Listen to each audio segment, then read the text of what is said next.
Cet après-midi, une promenade en forêt pour le thème, c'est sport de nature à partager. Donc on va un petit peu réfléchir à tous les gens qui viennent faire du sport ou des loisirs dans la forêt, et puis à réfléchir un petit peu sur ce que c'est que la nature qui nous entoure, aussi bien la faune, les animaux, que la flore, la végétation.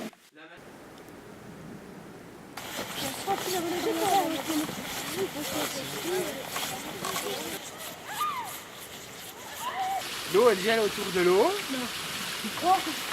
Alors c'est ce qu'on peut appeler de la grêle. La grêle, tout ça, c'est des petites couches, mais là on parle de neige. Alors qu'est-ce qui manque? Dans l'air, qu'est-ce qu'il y a? Il y en a aussi au-dessus de la télé ou non, au-dessus des bouquins d'école. Voilà, de la poussière. Donc voilà, l'eau.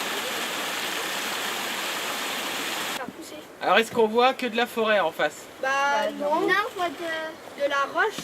On voit de la roche, et puis aussi, qu'est-ce qu'on voit? De la neige. Bah, et en été, c'est quoi? De l'herbe. De l'herbe des prés. Oui. Donc c'est tout des pâturages pour les vaches. Bah, donc on peut voir. Énormément planté. Il a été planté parce que vous savez que si on prend il y a 100 ans à peu près, ici, il y avait beaucoup de gens, ils avaient des fermes, ils avaient chacun des vaches, ils entretenaient le bout de terrain et ils vivaient de la ferme. Ensuite, il y a eu les usines qui sont installées. Elles sont où? Là. On va le montrer. Ça là. Ouais, et c'est quoi ça? Les bourgeons. Les bourgeons. Donc les bourgeons, ils vont protéger la feuille de l'année prochaine du climat hivernal, du froid, de l'humidité, donc du givre, etc. Donc c'était ça qui était intéressant, c'est qu'il y a 2 générations de feuilles sur les hêtres. Les feuilles de l'année passée qui sont mortes, et puis les feuilles de l'année prochaine qui sont à l'intérieur du bourgeon et qui sont prêtes à sortir pour quand il sera un peu meilleur. Ah moi oui madame. Ouais. En route. En route, me reste trop.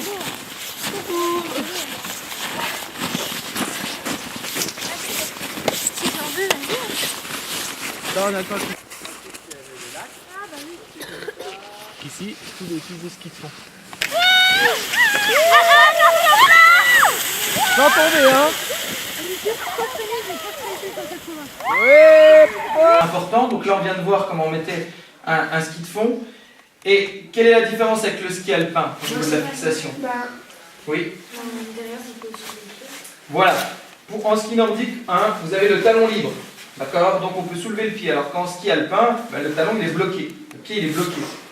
Ok? Pourtant en ski alpin, on monte les sièges, on descend.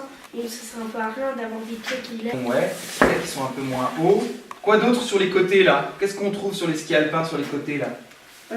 C'est arrondi. Pareil, c'est fin. C'est arrondi? Ouais. Léa. On trouve des quarts sur les skis alpins. C'est des quarts métalliques, d'accord, qui vont vous permettre de tourner, de faire des virages sur les pistes. Ok? On trouve grossièrement deux styles différents. Est-ce que vous les connaissez, les styles? Louane? Il y a des bâtons où c'est rond et puis il y a des bâtons où c'est... Tu veux dire à ce niveau-là? Ouais, et puis il y en a qui c'est rond. Alors oui, ça c'est le panier en fait du bâton. Ça peut être rond aussi en ski nordique comme en ski alpin. Mais moi je vous parlais, pour finir, des skis nordiques. Là on vient de dire qu'il y avait des écailles ici. Est-ce que sur tous les skis nordiques il y a des écailles? Non. C'est en quel style? On repose, on soulève, hop, on repose. On soulève, hop, on repose. À gauche une fois à droite. Hein. Tu veux faire ça? Oui. Entre les... Pierre. C'est marrant. Ok. Alors, Léa et Louise, elles vont passer, mais elles vont faire un exercice un peu plus compliqué. Vous allez fléchir, toucher les chaussures et monter les bras au ciel plusieurs fois. Vas-y, Léa. Ok.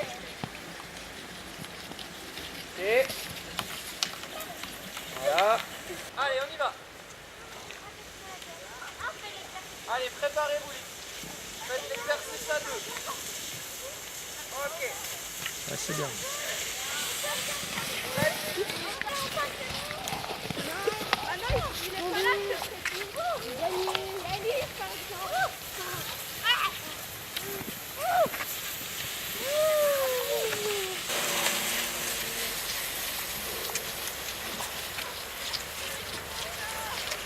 Allez, on essaie de faire glisser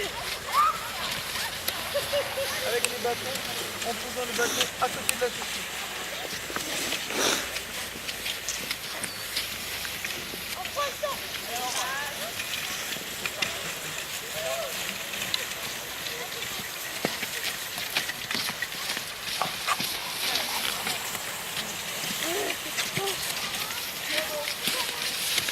Vous faites quelques pas d'alternative, ensuite vous faites la poussée.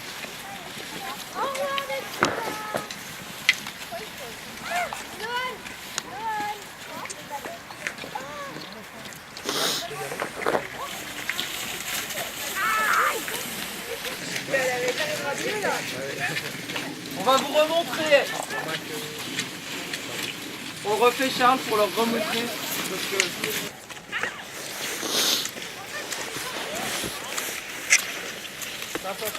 Ah bah voilà Louise, il y a de la présence. Allez Johan, allez les devants, allez Quentin, allez.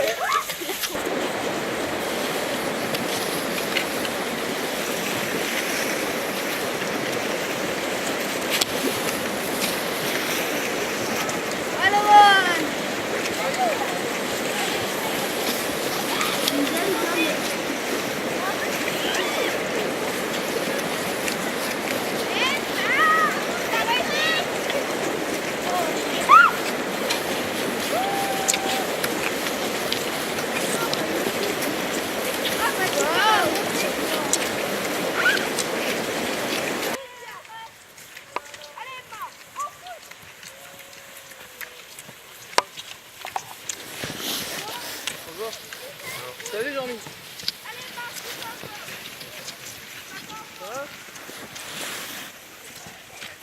Aujourd'hui, on a vu que les plantes elles ont plusieurs façons de se protéger de l'hiver. Il y en a qui se cachent sous la neige, il y en a qui se cachent sous le sol, et il y en a d'autres qui font mourir leurs tiges pour et gardent leurs pieds pour se protéger. Et les animaux, il y en a qui migrent, il y en a d'autres qui hibernent, il y en a qui descendent plus bas, comme les cerfs, et il y en a qui prennent une deuxième fourrure d'hiver. C'est ton anniversaire aujourd'hui? T'as quel âge? Je vais avoir 12 ans. Oh, c'est le bel âge, hein. Alors, tu nous dis quoi? Cet après-midi, on a été faire du ski de fond. On a commencé à faire des petites activités pour savoir comment on pouvait faire.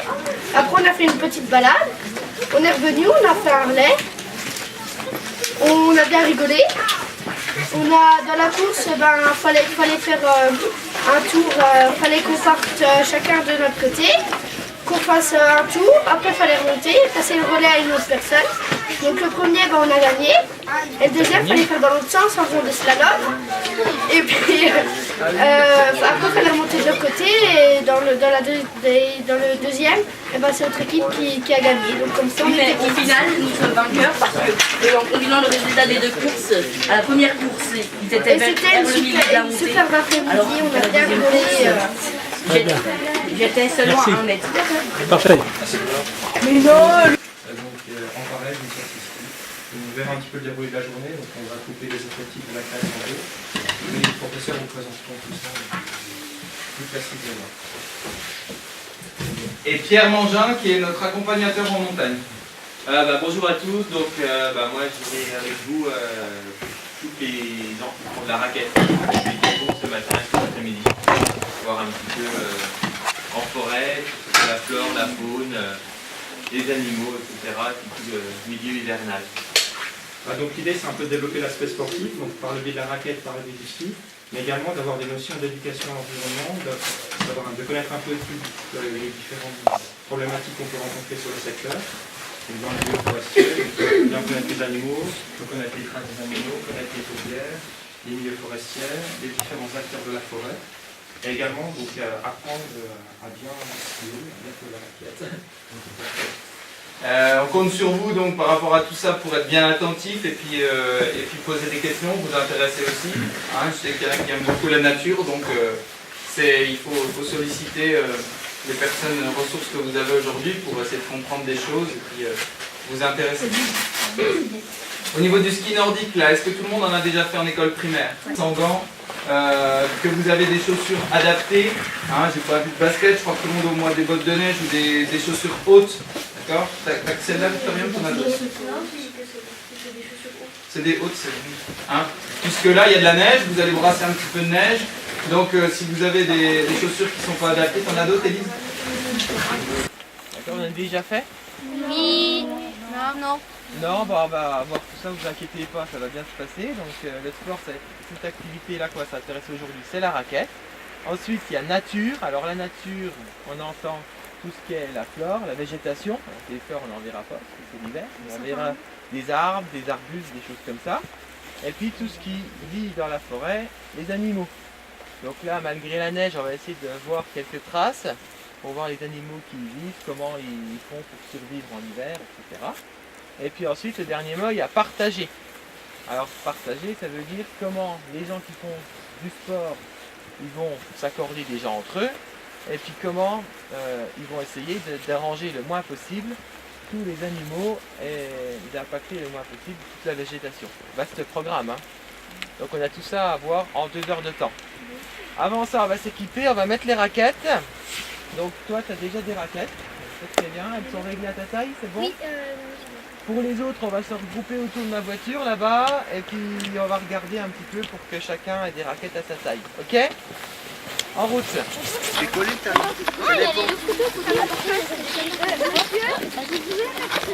toi, Théo, tes pieds sont collés, mais pas les pratique les raquettes. On est sur le côté, c'est quelle région? La région Lorraine, donc versant Lorrain. Et puis l'autre côté de la montagne vosgienne, c'est quoi la région? L'Alsace. Versant alsacien. Puis au milieu, voilà, il y a la grande crête avec le massif du Honeck. Alors ici, on a une montagne, on est orienté nord-sud, si vous regardez sur une carte de France. Ah, non, mais c'est pas la peine de regarder là-bas. Sur une carte de France, nord-sud, et on a une montagne. Et après, si on regarde sur la France, qu'est-ce qu'il y a à l'ouest? Il y a Paris, la Bretagne, et après il y a l'océan. Et entre l'océan et les Vosges, est-ce qu'il y a des obstacles, des montagnes? Ce qui se passe quand ils veulent passer notre montagne chez nous, comment? Ils s'allègent un petit peu, beaucoup, et il tombe énormément de précipitations ici sur le côté lorrain des Vosges. Grosso modo, si on va jusqu'au Honeck, il tombe 2,20 m de précipitation. D'accord? C'est pas mal 2,20 m. Hein? Ouais. Et 30 km derrière, on arrive dans la plaine d'Alsace, il y a la ville de Colmar, que vous connaissez tous. Bah, Colmar, c'est une des villes les plus sèches de France, il ne tombe plus que 50 cm. Donc en 30 km, on passe de 2,20 m de précipitation à 50 cm. Donc ici, on a de la chance, on est du côté où il pleut souvent, ou des fois il neige aussi. Alors tout ça, ces précipitations associées au vent, ça va avoir un gros impact sur la végétation, la forêt qu'on a autour de nous. Vous allez voir, on va aller se balader, on va découvrir ça, et ça va être une forêt composée de 2 arbres essentiellement. Lesquels? Non, pas de chêne. Le sapin, donc on en a, et puis un petit peu d'épicéa, et surtout un autre arbre avec des feuilles. Non, un noisetier, on aura un petit peu, mais pas beaucoup. Celui qu'on trouve le plus, par exemple, c'est derrière nous là. Un églantier. Le hêtre. Le hêtre. Donc une forêt de hêtre et de sapins, on appelle ça la hêtraie sapinière. Donc c'est dans cette forêt-là qu'on va aller se balader tout le matin. Allez, parce que le lièvre, en fait, comment il va courir? Il va poser ses 2 pattes avant l'une derrière l'autre, comme ça. D'accord? Et ensuite, il appuie sur les pattes avant, et les pattes arrière, elles se posent devant les pattes avant. Ok? Donc finalement, oui, 2 pattes avant et 2 pattes arrière, comme ça. Et après, il va sauter comme ça par là-bas.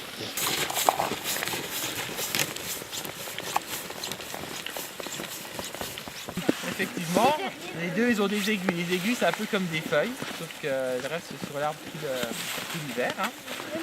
Alors, sur celle-là, il y en a tout autour. Ça fait comme une brosse, c'est l'épicéa. Et sur celui-là, si vous regardez, il y a des aiguilles l'une en face de l'autre. Ça fait un petit peu comme un peigne. C'est le sapin. On appelle sapin pectineux. Et si on retourne, sous l'épicéa, on voit rien. Les aiguilles, elles se reforment partout. Et sous le sapin, vous pouvez regarder, ouais. Il y a 2 traits sous chaque aiguille. C'est quoi les 2 petits traits là sous chaque aiguille? C'est plus?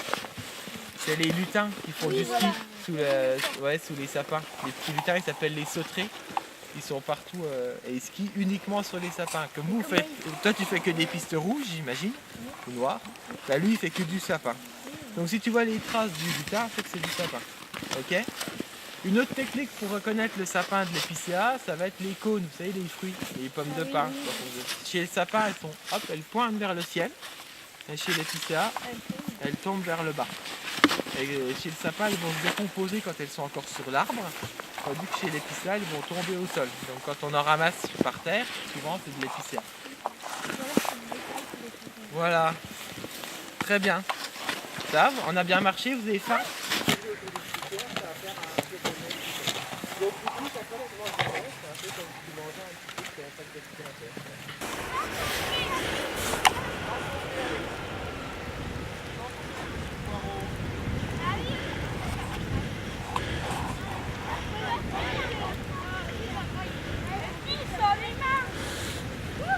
Et pourquoi pas dans les pieds, c'est un